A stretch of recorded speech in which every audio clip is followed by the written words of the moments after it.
Hello there, good sirs and my ladies. I do hope all of you have a great day today, because we're back with some more FGO Thirstday. A perfect year of Pepsi. The perfect smell of old underwear and genitalias. Perfect. Why do I drink this? No, it's not that bad. But yes, hey everyone, and welcome back to another FGO Thursday. And we're gonna start with Jeanne the Urk. Jeanne the Dark, or as I like to, I think it's even better, Jeanne the Duck. Duck. A.k.a. Janu. It makes me think on Janus in Smile. Janus. No. Okay, so now you're gonna see. Oh. I always wondered, how does this thing, this McDonald logo, stick to her head? Is there a reason for that, or is it just like literally she just smacking on the morning and that hurt a little bit actually, and then it just stuck there? Does she glue it up there? And also now I can't unseen it as a McDonald logo. McDonald's. Though actually I kind of like her outfit actually. It is kind of cool. It's kind of nice. And the banner, the sword, and the stabbery. She has loads of stabbery.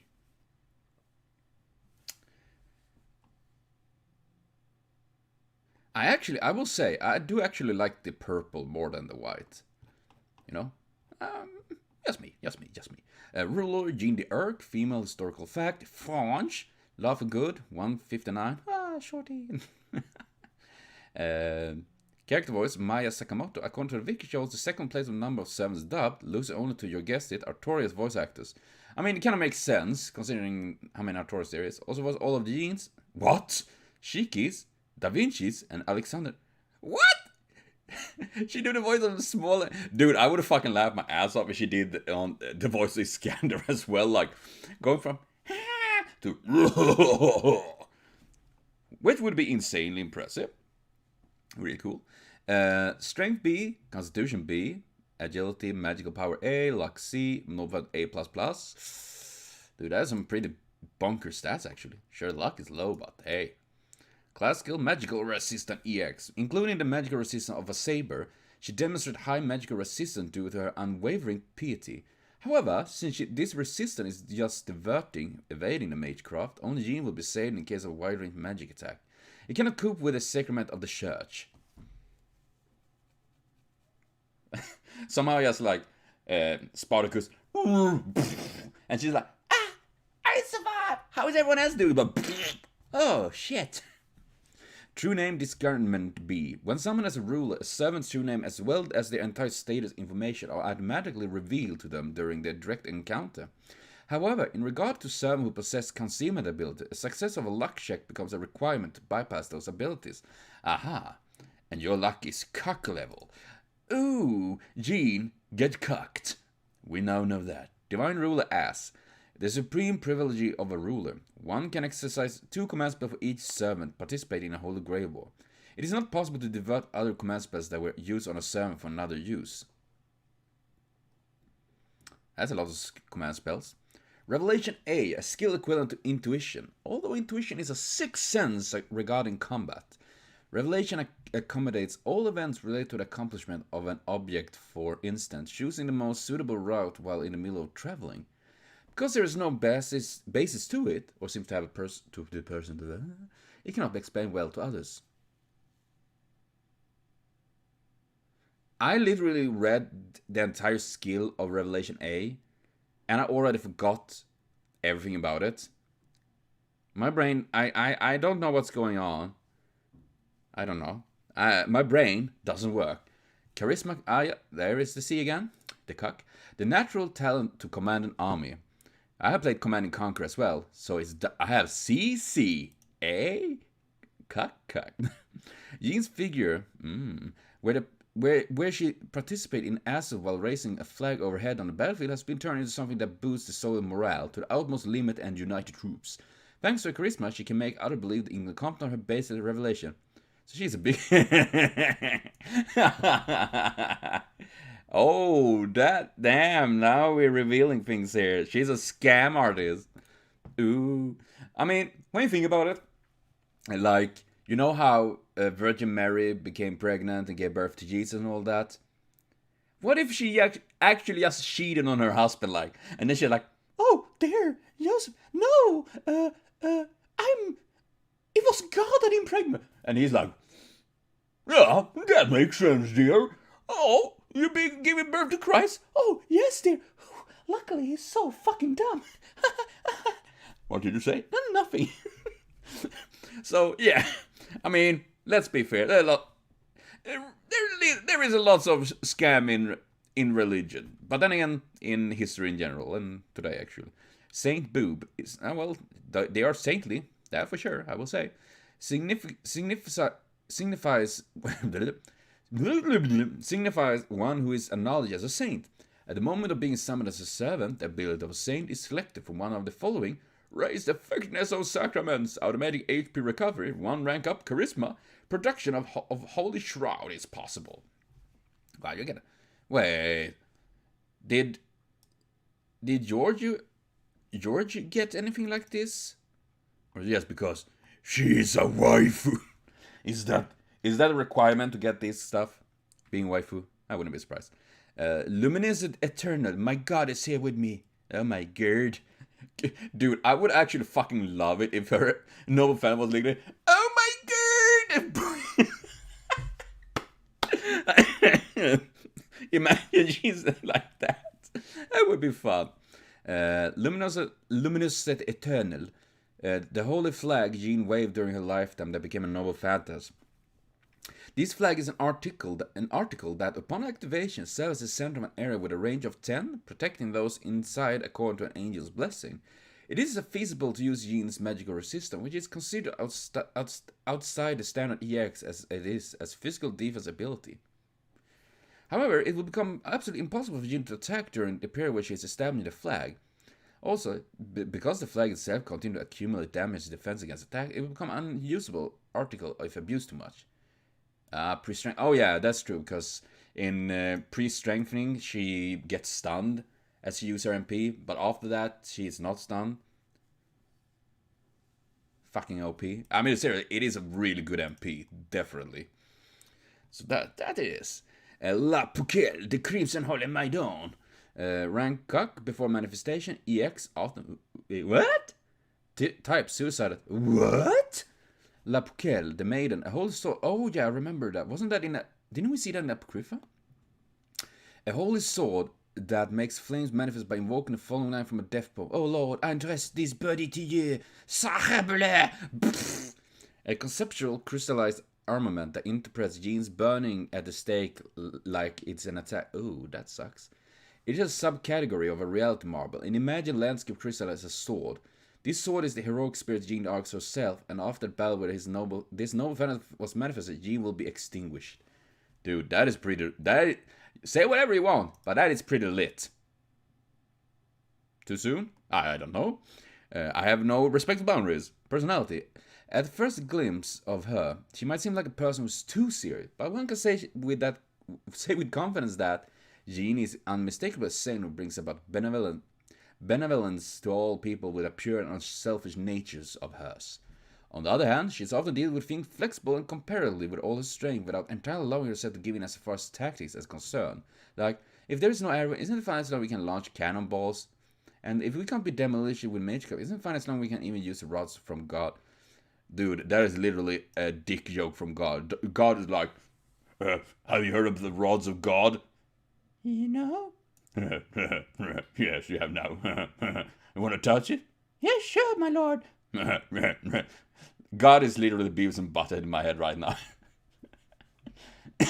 That would actually explain a lot. Natural self-centered, she possesses an impregnable self-control and steel-like faith. And she will not bend no matter how depressing the situation appears to be by looking at the situation from another perspective. That woman is for sure like a Citadel commentary from a certain Avenger. I'm sorry, I'm gonna say right away, I haven't... The last Star Wars, the last Marvel or Avenger movie, whatever, I watched was like Guardian of the Galaxy, the first one. No, yeah, that I watched that, but that was so long ago. And then there was this one with When you know that meme where when Loki's like, "I am a god," and then Hulk is like, "Puny god." That was like the last Marvel movie I've seen. I haven't watched much Marvel at all. I'm very bad at that. So yeah, sorry about that. So that doesn't really make much sense to me. And even if I did watch the movie where it's from, the chance of me actually remember that is very small, very small. Motivation attitude towards Master. At the first glimpse of her, she is quiet, but one can say with confidence that Jeanne has extreme honor student-like behavior, hoping to join hands with her master and willing to go forward together with them. On the other hand, she possesses quite a spot-on outlook on education. If they are righteous masters, she will make them be more righteous. If they're an unrighteous master, she will certainly steer them in the right direction. It's alright, I believe in you. If that happens to be said, her master will not be even be able to go against her, among other things. Dude, you can't tell me what to do. I am the master here. I'm gonna sit here and cry. I just imagine that. I'm not equipped with the knowledge of a knight, but I certainly do know what must be done as someone who carries a flag. So please firmly continue following my lead, okay, master? Oh, sure. At any time, at any situation, I'm with you. Hardship as well as sorrows. If I'm with you, we can overcome them together. Come, let's do our best, master. I'm coming all the time, don't worry. The thing I like, I know it's careless, but there's an appeal that hard to resist sleeping in a haystack. Hey. What about if we're tumbling around in the hay, nay, like the horse would say? That was like a fucking rhyme there. I should be... You can call me Rap God. I'm a Rap God. Historical imagined character. Yikes. There's a lot of here, actually. Woo! Holy moly! I think this is the most I've seen so far.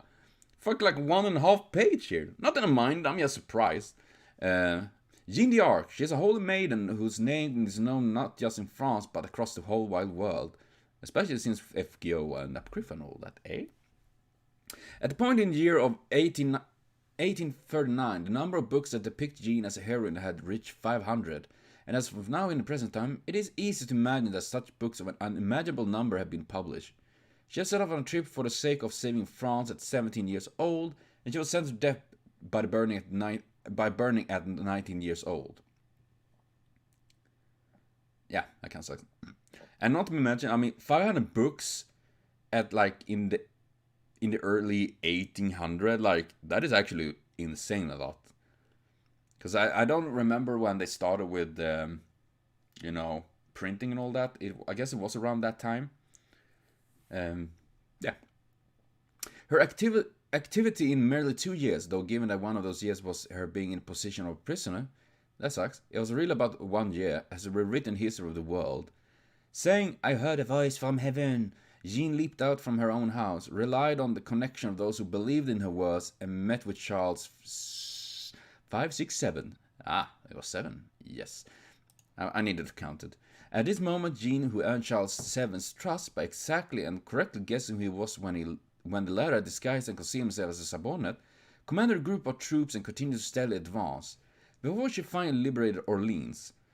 For the French army had defeat occur again and again, this victory was something evidently miraculous. Because of this, the name of Jeanne d'Arc resounded not only in France, but even Italy and Germany. After Orleans was liberated, the English crown had even ordered for discipline on the troops who refused to cross over into France. The soldiers are afraid of being cursed by Jeanne d'Arc, the witch who turned the war situation around. I guess that's where Jeanne d'Arc altar appears from, like the witch, if I don't remember wrong, right? When taking the situation into account at the time, depending on the trend of the 100 Years' War, the possibility that that very country called France could have been annihilated has not even been possible. Possibility of being able... I can't read. My brain is getting a stroke. To be discarded completely, and it may not be known that although that there are the French Revolution were many good points and bad points themselves, the advanced democratic social system itself could have gotten a very late stop. Yeah, they definitely could have. I mean, could definitely. Oh man, fuck me. We are so good at fucking each other over, aren't we? And it's not the good kind of fucking. It's really bad ones. It is said that the start of Jeanne's fall came about because of a confrontation with Charles VII. After the coronation at Reims, Jeanne and those support of hers further attempted to advance towards Paris, but concerning Charles who desired peace, she was gradually becoming an obstacle. Thus, in the Battle of Compiègne, Jeanne encountered escaping betrayal where the gate that should have ushered her in as she was defending the rear guard at the time of her forced withdrawal had closed on her instead. And then she was captured. Well, ain't that a fucking bitch? And wait, Charles decided peace, but she was still fighting? That sounds like there would be the option, the opposite, you know, because she's like, I want peace. So now we know she is an actually warmonger, that little bitch. Here is the glory of Jeanne d'Arc so far, and the time it took for that was put but one was, oh my god, I don't know why it's so hard to read at times. I do not know whether. And then the remaining year were days like hell, where she suffered also the pains as one in the position of a prisoner. Ooh, that's awful. Regarding Charles VII, he never paid for a ransom, and various fears were given for that. But in any case, as Gales the Rise lamented, Jeanne had actually become a figure that was cast away by a state called France. Yeah, it wouldn't be the first time a state, you know, done something like that. Nonetheless, for the English side, they had to execute her not as a saint but as a witch. So they accordingly gathered top-notch theologians. That sounds like a fucking YouTuber. We are the theologians! It's a prank, bro! Something like that. Before they tried to denounce the revelation she received, her deeds and her very existence, it was the beginning of an Inquisition. But Jeanne, who should have been an illiterate country girl, eloquently responded to the inquiry and first saw through their traps that were set up from the standpoint of theology. Ultimately, with the trivial crime of having disguised herself as a man, for one on the occasion of traveling, although it was called a crime, it was a custom for women to disguise themselves as men for the sake of protecting themselves from being raped, and it was something minor enough to be overlooked. Oh yeah, that sounds like, you know,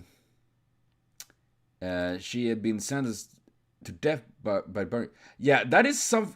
You know what? That is something that happens still today. I mean, not burning by the stake, possibly, but you know, like when law enforcement stuff like that try to like, yeah, you know what? We need to find something on you. Oh, you didn't pay a car ticket 20 years ago? Uh-huh. Prison for you, bitch. What? I mean, oh god, that is such a sack of tits, you know. That is really, oh man, that's fucking awful. About 25 years had passed since her death, and she who was cursed out for being a witch and prostitute had her honor finally restored to her due to the reinstated trial that was carried out on the command of Charles VII. Jeanne did not care that much about suffering the humiliation experience of being burned at the stake, and after all, she was even resolved on top of that being the role of a prisoner. Rather, is it not right for her in being able to have the result accept in any kind of future? Some of these lines sounds just weird in my brain. Then again, most things do. Even following what has been told repeatedly in either the Jeanne work or in the works of Jeanne does not recognize that she herself is a saint. Maybe? It's possible for an occurrence where someone has received a revelation to occur for anybody, and I can say with confidence that it was unexpectedly just me who was chosen for that occurrence. Revelation can be given to all human beings, and I can say with confidence that if anyone prays for to receive them, then they're bound to receive them. Yeah, okay, I'm pretty sure that doesn't work like that, but you know. Then again, but in the end, a person who took the trouble to receive those revelations did not appear in her lifetime. From the episode where she did not pull out her sword even once during her lifetime, Jeanne used a flag as a weapon without making use of the sword hung at her waist. La Pucelle, the crimson holy maiden, is a suicide attack noble phantom where flames blossom in full glory not from the sword's blade but from its hilt. It's an article where in the case that is employed, Jeanne herself will be extinguished.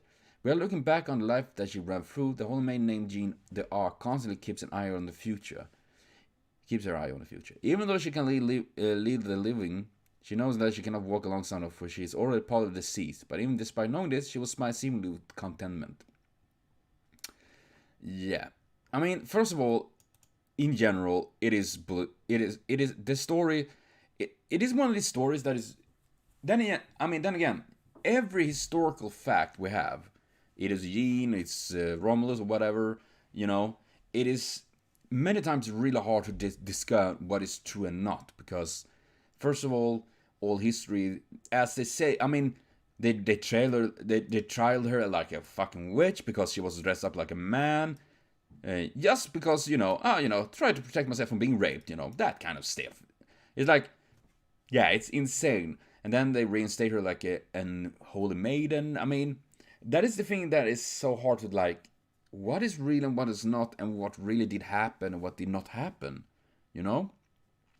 Because history is often changed and depicted as needed by many. Like, some people can change it, like, oh yeah, this person was very evil or very good, to bring out, like, oh, a moral, So that is really, really, really hard to say, but it's honestly, the idea is real. I mean, especially like she's like, oh yeah, you know what? I've been here for 1 year and bringing revelation, and then like they betray her, and then she got burned on the stakes, and let's be fair, when they say like she was in prison for 1 year, what they did to her, I can't even, I don't want to even imagine it, what they did to her. I just know it is gonna be fucking awful, man. It is really awful. So there's no wonder gene alter is a thing. I mean, then again, I think that actually would apply to most characters in this game or in this franchise. But yeah, connection with other characters. Jeanne the Arc Alter, the girl who cursively came to force her savings from the other side of the coin. However, there was a time where they had opposed each other. Jeanne is a little happy when Jeanne Alter transformed into a servant, and that sort of like a vulgar younger sister was made, and she must never ever let said person hear that. Oh yeah, my vulgar little sister. Giles the Rise. A former brethren. Here is a happiness and trustworthiness in being able to fight with Giles together. Saber. Costa. A former companion. Even though they are existent and now turn their back towards each other, in that voice she can discover the traits of his former self. Yeah. Scary. Amakusa. There is a record where they once fought each other, but now they are on common front as comrades. The fact is, even though they cannot get close to each other, they can advance alongside each other. That's nice. Astolfo? Why, it's not that there is a particular reason for me to be confronting him, but when we face each other, I will naturally be making a fist. I wonder why. Damn you, Astolfo! Isn't that a natural reaction, many? In many ways. Jeanne Arc design was created at the time of Fate Online, which became the predecessor to Fate Go. Oh! At the time, she was being considered as a character who feels like forms paired with Artoria. And if Artoria is treated as a girl knight, then Jeanne was considered designed so that it become an older female knight in comparison to Artoria. For her first station in Fate Go, I collected all my focus on Castle Holy Maiden that was left out time to her design. So concerning the result, I'm thinking, I wonder if it's successful brought out the characters into prominence. Yeah. Seriously, I mean, Jeanne is pretty decent character. Not my favorite, but definitely like her design wise is I do like the purple one and all that. And seriously, the stories is just in general really, really grim and sad, And of course it froze. At least it wasn't a good face. I take a 10. You didn't see how to drink there. I was fast. I used the freeze to my advantage, I mean. Oh, potato. Jeanne is a very solid character, I agree, and I'm glad they didn't really make her out to be exclusive waifu material in the profile, like happened with a few others. Yeah, that is actually a very good point, because I didn't really get this waifu crazy stuff from her while reading this, which is, I think is nice. Skills are quite interesting, but I wish she would receive a rank up to spice them up a bit, and an animation. Oh, that would be nice. There's not a lot for me to say in all. I guess we can go on with the knowledge that Blackberry is not all that great. Fuck you! Fuck you, potato! Fuck you! No food for you, bitch. I locked you down with the 2 keys this time. Oh gosh. And yeah, she's a good character in the game. I mean, she's pretty bonkers, with her MP and all that. And then as any servant, especially old ones and servants that haven't had an animation update, they really need it, And yeah, she's an okay character. I'm happy to have in my roster and all. Not my favorite, but she do her job and all. And I'm kind of happy how they portray her here. I mean, I'm getting this really, really fucking messed up, especially when reading her background story. And like, because I have very limited knowledge about her. I know about Jeanne d'Arc, like, you know, basic stuff, but yeah, it is pretty messed up actually. So that was interesting. But we're gonna jump to next. Artemis and Orion. Thick and Chung. She looks like she has severe background in some of the illustration though, lol. I wouldn't be surprised. And Thick and Chung. Is this a reference to Cheese and Chong? Oh god. I really hope we get an Orion, because Artemis and Orion, yeah, because you know, Orion is the bear. The bear is, he is kind of cute, I will say. And I'm honestly okay. I kind of like the design. The bow is kind of cool. And not to mention, I love their crazy ass face when she's like, oh, I didn't realize he had a little dagger. Nah. Or, your little cave bear. You're so cute. And that's some pretty arc in there. The bow is pretty cool, actually. Not sure how it will work though, but that seems very uncomfortable pose when I think about it. Because the spine is very, very bent there. I mean, it's not impossible. Obviously not. Though, I will say, I honestly don't like her outfit here. It looks... It doesn't look good, in my opinion, you know? I don't mind. I mean, sure, if they want to go for that sex appeal and all of that. But it just... This is my personal opinion, because obviously it is subjective. If you think it's looking awesome, that's A-okay. Just as much if you hate it, that's A-okay as well. And in my opinion, because, you know, they try and get this, oh, sexy appeal. And, yeah, it just gives me... It looks... I don't like it, really. I prefer this one, actually, over this one, because it looks a bit weird, to be honest, in my opinion. Like, yeah, some weird ass little side skirt, some arm covers, and then a little bit that covers the nippers, and then panties. Yeah, pretty much. Not my style. A little bit too much, I guess. Archer, Orion, however, the linchpin is Artemis. Yeah, that's true. Male, female, Greek mythology, chaotic neutral. Height and weight belong to Artemis. Orion's height and weight are unknown. Yeah, I mean, that would make sense. Nobuchi Kana and Miyuki Sawashiro. So Artemis' voice actor has also dubbed Mordred, Rama, and Nightingale. Rama too? Cool. But Orion was already decided that he dubs Cuchulainn, Lanzacast, and Berserk. Damn. So she literally have a little Cuchulainn on her side. That's pretty cool. That's pretty neat. Strength, dick. Cock, boob, ass plus. Yeah, there we go. Makes sense, right? Sorry. Strength. I mean, this dude, especially these three, is pretty dang. Like, yikes. That's pretty good. Then again, I mean, after all, she is a god, Artemis and Orion. So much for that. We don't summon gods in this game because, you know, gods. And then, like, you know what? We fuck these rules. Let's see. Class skill. Magic resistant D. Dick. They resist to all dicks. No! How am I supposed to be an ass if I can't be a dick? What if I'm just an ass and not a dick? Nullify spells that were done one step, a single action. We're done in one... okay. A magical resistance of the same degree as an amulet that rejects magical energy. Independence action A+. The ability to be able to act even with the absence of one's master. However, Orion absolutely cannot do any action with Artemis. Rip Orion. Dude, I would actually love to see him in the game as a real servant rather than being a fucking teddy bear to a crazy waifu. Affection of the goddess EX. Because she liked Orion so much, it seems that Artemis was summoned with the former, but allowing her status as a divine spirit to decline to heroic spirit rank. As a proxy of Orion, Artemis is using his skills to fight. However, as a compensation, Artemis can only access his power as a normal servant.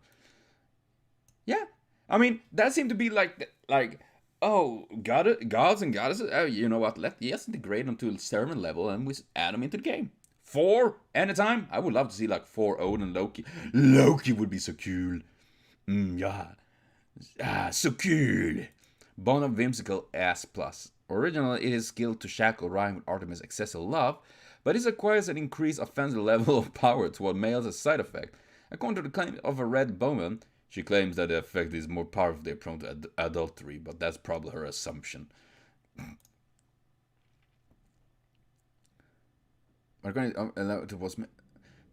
In a way, though, I could actually see this as the opposite, that she would be stronger against females. Like, I could imagine that being like, oh no, she's jealous against, women that are near, like, oh no, don't you, Orion, don't you dare look at him, like, what? Oh god, I'm Orion, I'm a teddy bear.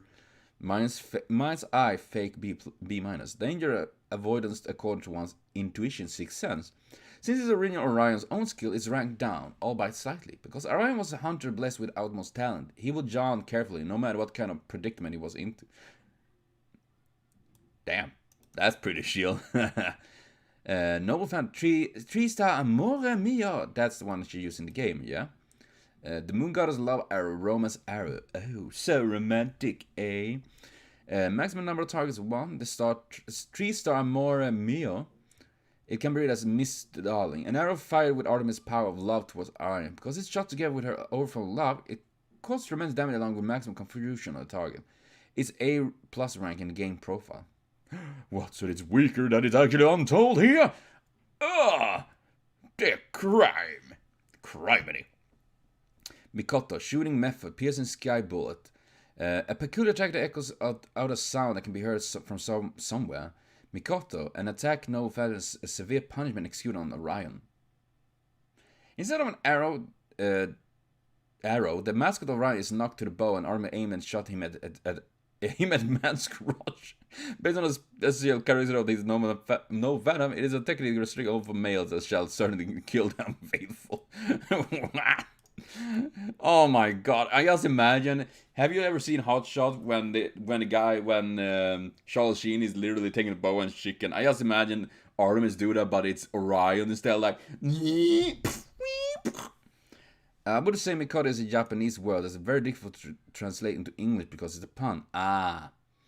To explain the context, the root word of Mikado is Mikon. Yes, the one that Thomas said. Mikon, yeah.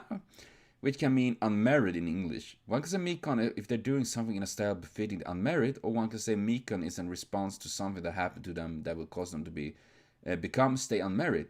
In this case, a victim, say Mikoto, after getting hit in the balls is now, since I don't think any woman will marry someone who can help them produce kids. Yeah, if that is part of the marriage goals, of course. Yeah, I can see that. Okay. So it's a balls joke. Hey, I like that. Ore? Watashi? Personality, Artemis. A virgin goddess at an age approximately similar to one who falls in love with romance. What? Don't tell me she's like, they are actually gonna suggest that she's like 12 or something like that. It would be weird. I wouldn't be surprised anymore. Given that this god is a happy-go-lucky person, Artemis has almost no regard for human life. Happy-go-lucky person equal no regard for human life. Where did that happen? Fundamentally, Orion has a role to keep her in check, and Artemis' personality hates more than anything the world called patience and perseverance. A fad is because of sweet, and she also uses all her energy for every fad she follows. She especially uses all her energy wholeheartedly towards her darling, aka Orion. Dude, she's just fucking insane. I mean, gods, I guess, but still. Orion, a notorious playboy in the olden days and even now in the present time. After being shot to death by Artemis due to her action, Orion was transformed into a mascot character and became adorable? Characteristically, he's quite lazy, yet he's shrewd, occasionally evading even Artemis' accusation of unfaithfulness splendidly. In relation to Artemis, if there is an opportunity for him, one can assume that Orion is nearby having an affair, and he gives the impression that they are a married couple, constantly in a crisis of being unfaithful to the other, seeing that they are like lovers who can, yet cannot avoid each other or that situation. However, in the case of Artemis falls into an emergency, Orion has the resourcefulness to a degree to come to her aid to point out through the recklessness to the point of being truly reckless in doing so. I just fear the teddy bear. Hey. Motivation attitude towards Master. Artemis basically takes up a neutral position towards Master, however, because she is a goddess, in spite of how great the Master is, she is always take up the higher position in the relationship standing. Orion's role is to pacify the relationship between Artemis and the Master. Since Orion fundamentally has no power, he tries to curry favor with the Master. You know what? Please protect me from her. Dialogue example of me. Here, I'm Earth. No, I'm Orion. I'm Oribear, something like a pet or stuffed animal. Please take care of me. I have become an exceeding close to God, yet exceeding far from one, huh? Hey, you're fine the way you are. Yes, that's fine you are. I don't know why he got Blackbeard voice there. Master, you're also soon, aren't you? I love Orion, but hey, I like you a tiny bit, okay? That doesn't sound, that sounds like actually a death threat to me. This one become emotionally attached to no one except me. But will snow suddenly start fall too because of this? I don't know. Could be. I have no idea. Yikes, quite a bit here as well. Interesting. Artemis is one of the deities of the 12 Olympians, and she is born as a child of Zeus and as the younger sister of Apollo. She is a virgin goddess who governs over hunting and chastity, and her eyes towards the opposite sex were unusually relentless, such as when she killed a hunter whose father is peeking at her bathing. Snap! Damn. Artemis is like that. Of all things, for some reason, she fell in love with the hunter Orion, a child of Poseidon who won fame as a playboy in those days. I mean, I guess playboy is as long as he didn't do what Poseidon and Zeus did, aka they just went in there and fucking, oh god, you know, they did the nasty things. Playboy is pretty harmless compared to what I assume he was doing. Usually if circumstances allowed, no matter if she was a goddess or someone other than a goddess, if he was charmed by a woman, Orion would take her on a one-night stand at once, but when it was regarding Artemis, for some reason or another, why does his defensive instinct come to he refrained from taking her hand immediately. Red alert, avoid this woman. Nonetheless, even the rumors of Orion Artemis rendezvous ascend to heavens. And the talk of whether these two were getting married or not was being spread around too. The one who did not permit their marriage back then was Apollo, the sun god and Artemis' elder brother. Apollo was aware of the nature of it can't be helped, belonging to the man named Orion. And yet Artemis did not even lend her ear to Apollo's warning, so Apollo drafted a plan, perceiving from afar a swimming Orion, and he provoked Artemis by saying, "Over there is a scoundrel named Down. Aim at bring down the person." It is natural that Artemis merely aimed at Orion's head and magnificently shot through him. Dude, what is up with Greek gods and being fucking cocks? They're just fucking douchebag. I mean, then again, it's not only Greek gods, like Norse gods as well. I mean, all ancient gods and gods today, I would say, is shits in general. Like how Loki, I think it was Loki that made the blind. Oh, what was it? Balder, that shot his brother. Something like that. It was something, it's lots of shit going on. The next day, Artemis became aware of Orion's death and grieved, having attempted to restore him back to life, but that wish was not granted, and Orion inevitably ascended to the sky and became a celestial body. Yep, the Orion belt. And yet, Orion really did not learn his lesson, where he was quarreling with his companion Artemis, who came to visit him occasionally, and was being exposed by Artemis for being unfaithful to her, before he would be beaten half to death. Fantastic ending on that story. This time, sensing an uncommon crisis where the Holy Grail War would be held for the sake of the human order restoration, Artemis accomplished the materialization of her form by forcing herself into Orion's summoning. All that is just half the reason for that. The remaining half is to express the feeling of her as a girl's bravery, said to be her wanting to make out with Orion to her heart content when the opportunity arises. Wait, bravery? Yeah, that's a bit. Okay. Most stories depict Artemis being born first, therefore being Apollo's older sister, but there are some stories where Artemis was born after Apollo, therefore making her the younger sister instead.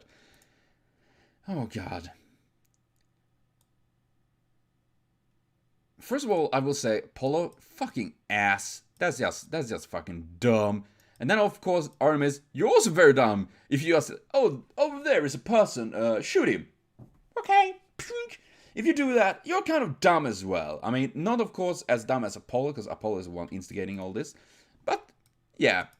I guess that would happen with all the incest and all that shit that happened in the fucking zoos, you know. Zoos nothing in everybody, you know.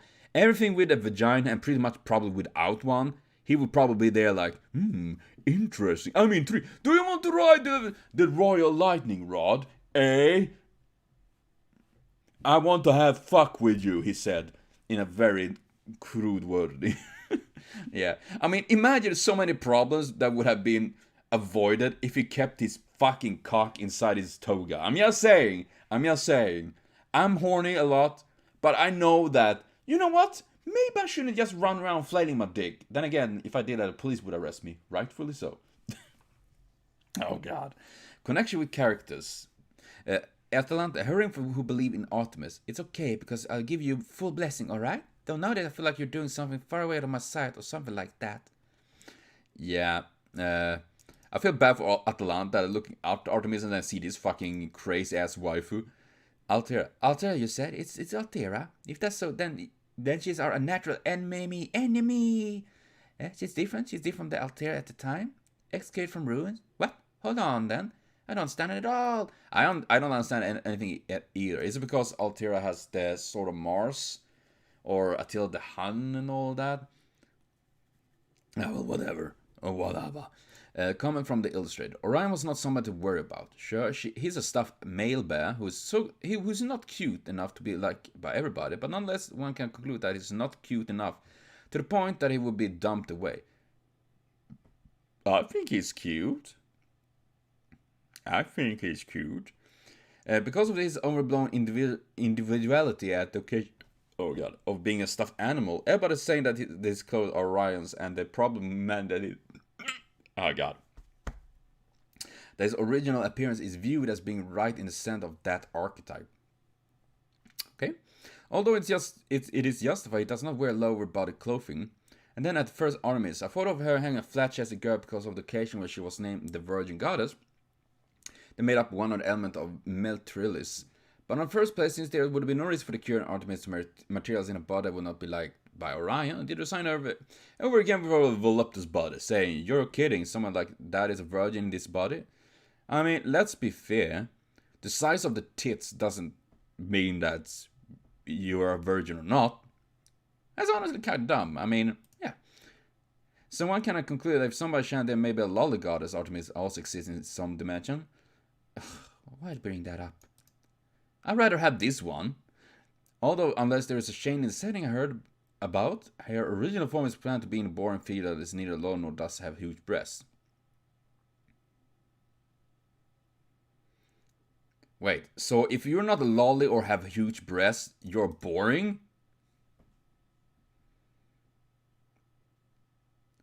That sounds like...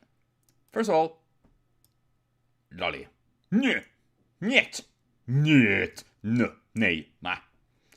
I mean, I don't mind lollies in that regard, you know, like nursery rhyme. Very cute, adorable, and all that. But then again, when it comes to these creepily sexualized ones, yeah. And huge breasts is good, I mean. Seriously. Big boobs are good. Small boobs are good as well. As long as it's said it's not some child, then it's just fucking weird, man. Please. Ugh. But otherwise, Artemis... I mean, I haven't really used her, and I honestly feel like she's a little bit of an, for me, a little bit of an character. Yeah, a little bit weird, but I kind of like her bow there, though. Like how it's like a half moon behind her, like that's kind of cool. I like it. And then she's a full moon. Whee! And still, I wish though there was a little bit more like with Orion in general. So let's see what Potato says here. End up redacting what I was gonna say. Made a big wall text of ranting lol. Yeah, don't worry. Anyway, what I was gonna say was this one is big meh. I don't like this adult NTR stuff they brought into it. I don't know if it's a real haha funny for Japanese people, but most of the time this sort of shit just turned me off. Yeah, I can agree on that. The Andors, I mean, I never really like. Between the very last heroine form band with Born for you. Yeah. I'm happy I'm not the only one that reacted to that. Yeah, dude, that's called common human anatomy. What the fuck? Yes. High five, potato. For female character design to interest in this, there has no other choice between. But it's so big and dense that they all have their own gravitational force pulling object towards them, or a lolly, which is by itself is order saturated constantly on belief. Taste my salt. Yeah. Anyway, that's it. Now let's taste my power. Everyone has ended a comment with rip Blackbeard or else. Okay, honey, everybody. Anybody that's come this far in this video and see this, write rip Blackbeard. And for every rip Blackbeard, Potato goes without 1 day of food in the dungeon. Hey, how you like that, Potato? You bitch. But yeah, honestly, that is such a weird. I agree fully with that. That's such a weird comment. Like, yeah, if they don't have huge tits or a lolly, they are no fun or interesting characters. Like, what? And I said, I don't mind big ass tits. Bring in the big ass tits. Bring in the big ass asses. Bring all this stuff. As long as they're not like, oh yeah, this is a 12-year-old. Like, yeah, then fucking go annihilate it. It's just wrong. But yeah, in general, I don't mind it. But with that comment, like, what? That's so weird. And as said, Artemis is one of these characters that is like, she's nothing of real interest to me. I think they could have made her way more interesting as a character and all of that. And I feel like she's one that have just been wasted, literally.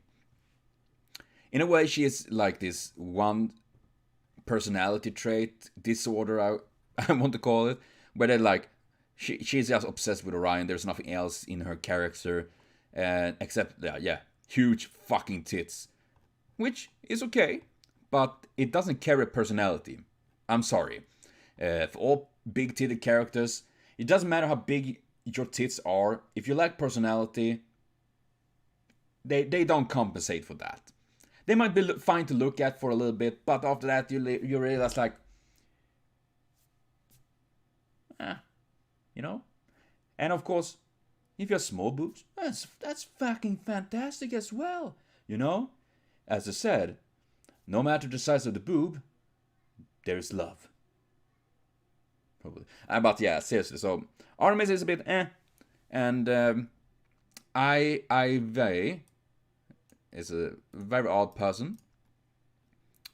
But yeah, that's my thoughts about it. But well, I will be back with more FGO Thirstday later on. So thank you for watching. See you later on here on the channel. Whatever I do. But most of all, though, have a continued super great day.